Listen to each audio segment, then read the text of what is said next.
Hey guys, here's a couple of ways that we can end up getting our 2-on-1 position in no-gi. So if my partner comes in with a single collar tie like this, what I can do is get my cross hand in there and try to make sure that you're in a right versus right fighting stance, or whatever side that their tie is on, don't have that leg back.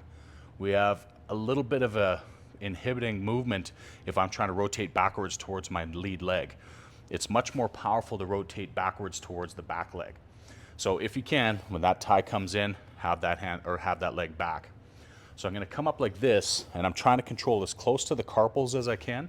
And using a 5-finger grip, I'm peeling that arm down my chest as I look away. So as that happens, my waiter is, think literally like a fancy waiter at a fancy restaurant holding a towel. I'm hitting just above the elbow towards the armpit.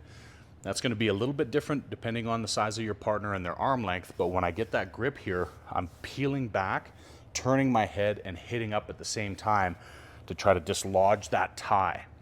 Once I get here, there's a number of movements that we can do, but I want to be in a strong controlling position here so I can come up like this and make good shoulder connection.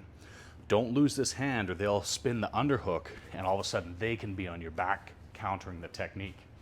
So from the tie, counter gripping, hitting, pulling, wrapping this up. You can get a grip, but I find that keeping the bicep in and keeping the shoulder in, peeling this down the body at an angle like a sash, gives me better control to try to advance to where I'm going, my position.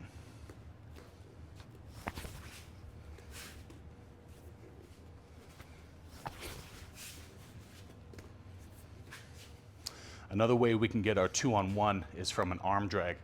Now, kind of a neat little trick. If I'm intending to get this wrist grabbed, for whatever reason, my preference usually is I want to have that foot forward.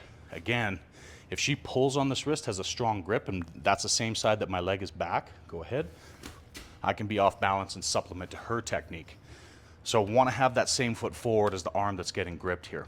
So what I'm going to do is I'm going to be hitting the wrist as I'm pulling my hand out towards the thumb, pushing my elbow towards her elbow and my hand towards my stomach. So a way to amplify that is to hit, try to get that counter grip in. I'm going to climb up, climbing the ladder up to her tricep, and try to shuffle up to make good shoulder connection, holding that arm tight to my body. So a neat little trick is, instead of just going like this and letting your hand hang out, is in a position here, if I want her to grab me, I'll grab them first. They fight out and grab me, all of a sudden I can do my arm drag techniques to get into my 2-on-1. So we're here, cool little drill. I grab them, they fight out of it, counter grab, I'm in, and I get to work my 2-on-1. And whatever finishing variation you want to get to.